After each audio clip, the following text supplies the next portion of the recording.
Hello, good morning. It's Helen from the Cut Flower Patch. Today I'm out in the garden to sow the seeds from our May box. There's lots of lovely flowers in the May kit, so I'm looking forward to taking you through all of those. Can't believe it's May already. I was hoping actually to work outside, but it's been raining quite heavily this morning, so I've come back into the greenhouse. There are quite a lot of new subscribers to the website, to the Cut Flower Patch. So I'm going to go back to some of the basics this morning in terms of the kit that we use and the techniques that we use. So hopefully regular subscribers might find the recap useful. If not, obviously you can just skip to the relevant section in the video. Okay, so if you're starting to grow cut flowers from seed, there's a few bits and pieces that you'll need. You'll obviously need the seeds from your Cut Flower Patch box, and you'll also need the labels from the box. It's very easy to forget to label your seeds. You think you're going to remember what you've sown, but I never do. I also put the date on the label too, the date I actually sow the seed, because again I think I'm going to remember and I don't. Use obviously a permanent marker. A non-permanent marker will wear off over time. I've made that mistake as well, so the marker's in there but I can't actually, there's no text on the label. Then you'll also need some compost. You can use seed compost if you wish, but I just use a good quality multi-purpose peat-free compost. It is important to buy peat-free compost. It's a much more sustainable form of compost. Although sometimes it's a little bit more expensive, I think it probably is worth investing in that. You'll also need to sieve the compost. I have a garden sieve like this one, and what you're trying to do is get rid of these sort of big clods of compost that accumulate in the bag, particularly if your compost is a little bit damp. The reason we do this is obviously the seeds are small and it's important that they make contact with the compost, otherwise they've got nothing. They can't actually germinate very well. So if you haven't got a sieve, just try and work through all those sort of lumps and bumps in there. The other thing you'll need is something to sow your compost in, some seed trays.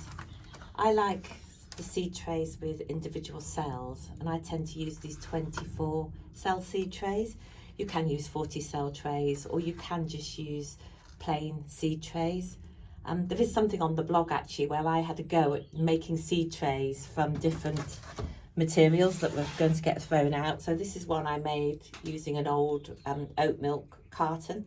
The most important thing though is just to make sure that you probably can't see it on here, but just to make sure you've got drainage holes in the bottom. Otherwise when you water them, your seeds will just get waterlogged.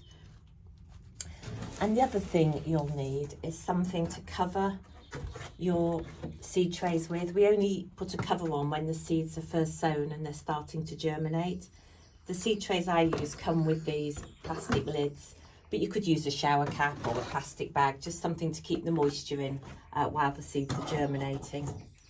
You'll then need something to water seeds with, and I find a big watering can too difficult to use at waist height, and I also find they drench the seeds too quickly. So I just use these, just an old plastic water bottle with these adaptations.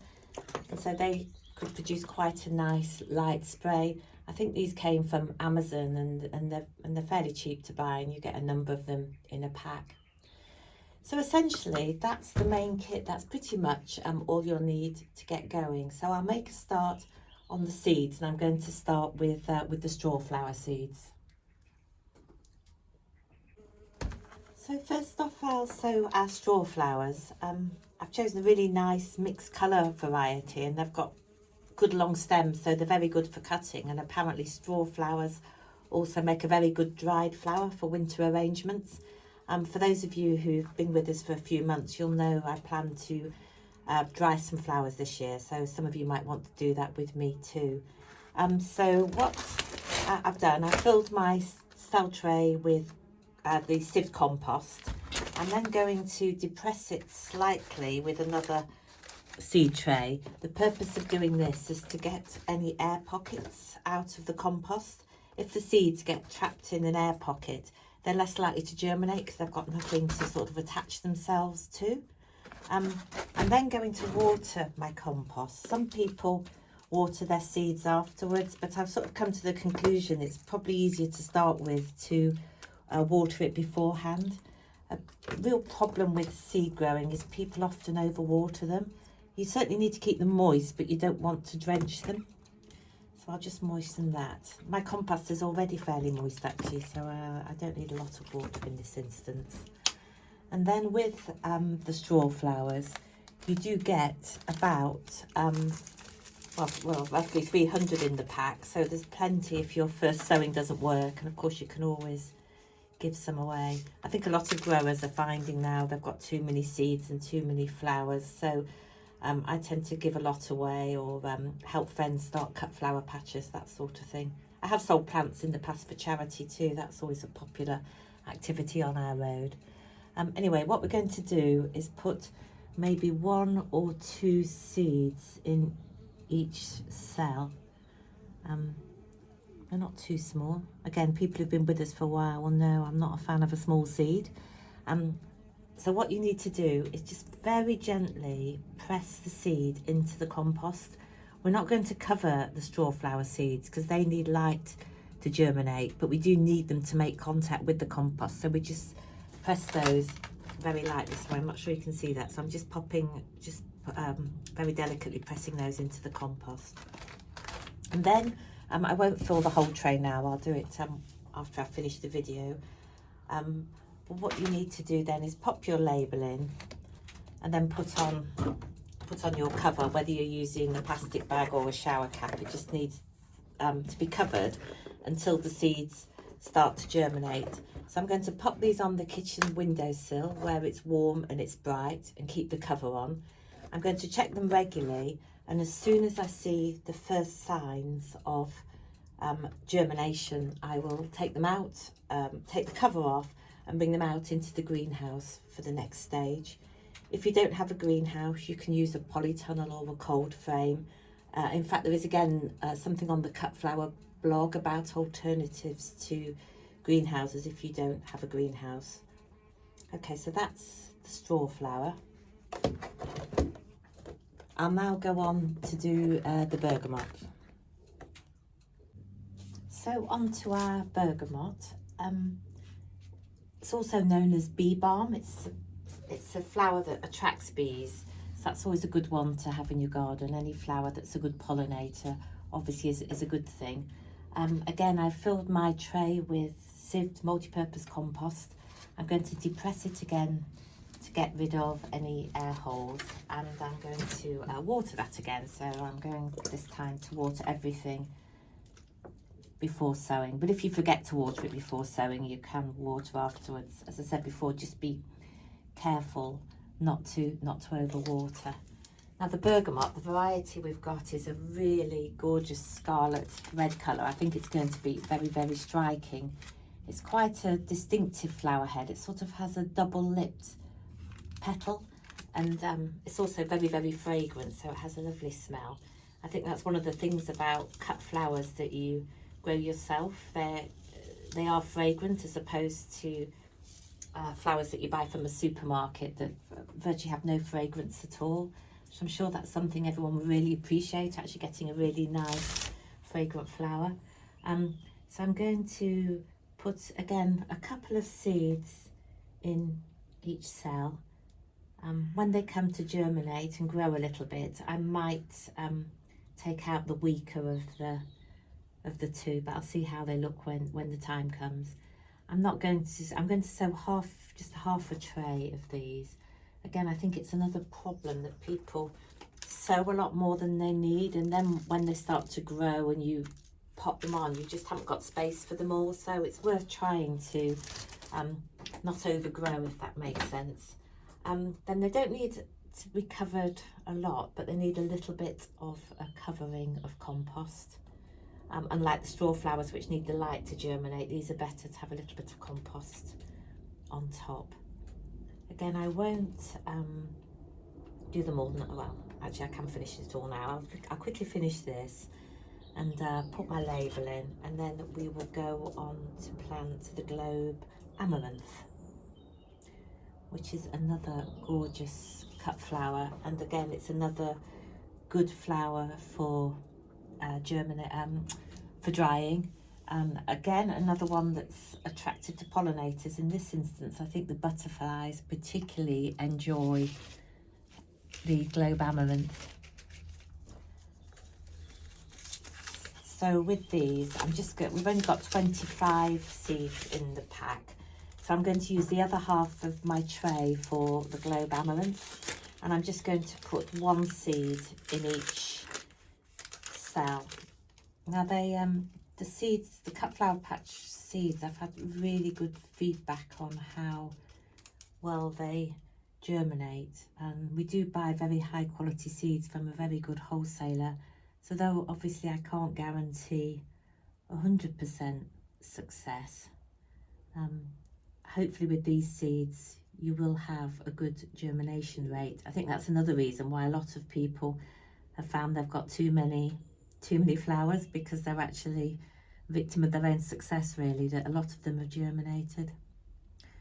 So when I put just one cell in the middle of each tray, like with the bergamot, I'm going to cover it with a very light covering of compost. I won't do that now because again it's a bit tedious for you to watch. But when that's been covered with compost, again we put our plastic cover on whatever you're using, pop them on the kitchen windowsill, keep an eye on them, and as soon as you see the first sign of germination, take the cover off and put them in your greenhouse, polytunnel, cold frame, wherever you're keeping them, before they move on to the next stage. So next on to our Sweet William. I'm going to use another, again, 24 cell seed tray, but I'm going to sow half with Sweet William and the other half with Statice, which is the final flower from the May kit. I filled this, I've already depressed it, so I'm just going to give it some water again. Now Sweet William, most varieties are biennials, which means they flower the year after you've sown them. But this is a special cut flower variety, which is an annual, so all being well, this will flower this year. We've chosen a colour called Neon Purple. It's fantastic. It's a really bright, strong, vibrant purple colour. It's another really sweet smelling flower. It smells fantastic. So when you walk past them in the garden or when they're in the vase, you should get a lovely fragrant smell. Again, there's only 25 seeds in your pack. It's quite an expensive seed, I think, because it's a special annual variety rather than a biannual variety. I'm going to put one seed in each cell, so I've got some more to use if my first sowing isn't successful. But I'm hoping it will be a good sowing. As I say, we're having a lot of success with our seeds because they are such a good quality seed. So when I've put one of those in each cell, I'm going to cover that again with a light covering of compost. Sweet William is one of those sort of classic cottage garden flowers that is quite sort of a traditional flower that you see in a lot of sort of English country gardens. So I'm hoping we're going to get some really gorgeous purple flowers with these. And again, another one that's good for drying, so hopefully we'll be drying a few of those later in the year as well. So I'm going to pop my label in there, and then last but not least, I'll move on to the Statice. So the Statice, I chose this variety. I haven't sown Statice before, and I wanted to do a little bit of research about the varieties that we're going to be using.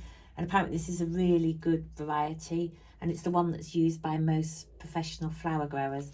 So I'm hoping that's going to be a really good one for us. So in the same tray as the Sweet William, I'm going to put a couple of seeds in each cell. There's 100 in your packet, so you have, again, plenty to work with, and can always do another sowing if needs be, or save a few for next year.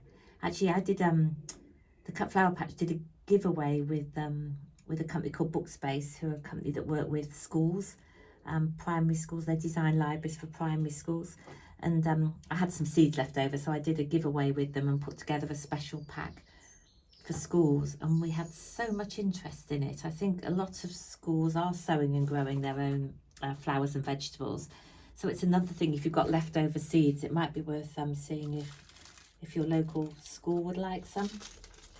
It's obviously really relevant and, yeah, part of the curriculum. So it's another good idea, I thought, for any seeds that I might have left over too. So again, I'm going to cover these with a little bit of multi-purpose compost, and then pop my label in, which I forgot a minute ago when I was sewing something else. And then again, we're going to pop the cover on those and put those on the kitchen windowsill until they germinate. And the first sign of germination, they'll come off the kitchen windowsill and into my greenhouse. So that's everything for today. Nearly forgot the label again. In terms of sort of updates on how we're all getting on with sowing and growing, I used to do a video every so often showing where I am with my seeds, but I think people were finding that quite hard to find out where they were in the process. So often you were watching footage that you didn't know how it compared to yours, because you perhaps sown them at a different time. So what I'm doing now is each month putting something on the blog, giving you the detail, and I'm doing a little feature for each flower, giving the detail of how many weeks it was till I sowed it and the progress that I've made with it. And I've had some quite good feedback on that, so I'm going to continue doing that in terms of updates. I'll also be popping things on Facebook and Instagram as well. So as always, any feedback is really useful. I try and shape what we do from the things that you tell me. And I hope you have lots of success with your maize seeds.